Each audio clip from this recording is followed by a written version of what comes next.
এখন সময় পাক্কা 3টে, আর আমি চক্রধরপুর থেকে খড়গপুরে যাচ্ছি বন্দে ভারত এক্সপ্রেস। এটা হচ্ছে রাউরকেলা হাওড়া বন্দে ভারত এক্সপ্রেস। আর এই বন্দে ভারত এক্সপ্রেসে যেহেতু আমার এখানে টাইম এখানে 3টের সময়, তাই চক্রধরপুরে ওঠার সাথে সাথেই কিন্তু আমাকে খাবার দিয়ে দিয়েছে, মানে লাঞ্চ দিয়ে দিয়েছে।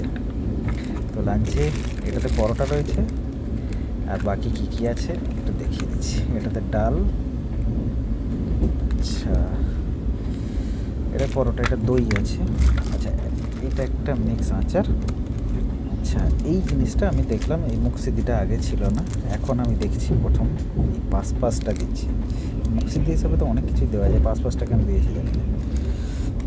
এটাতে মনে হচ্ছে কোনো সবজি ভাজা টাজা হবে, আলু ভাজা টাজা, আলু গাজর কপির ভাজা। আচ্ছা আর এটাতে নন ভেজ, মানে এটা কি দিয়েছে, ফুলকপি, পনির ফুলকপি। ও আচ্ছা আচ্ছা, এটাতে ভেজ দেওয়া হয়, এর নন ভেজের কোনো অপশান ছিল না।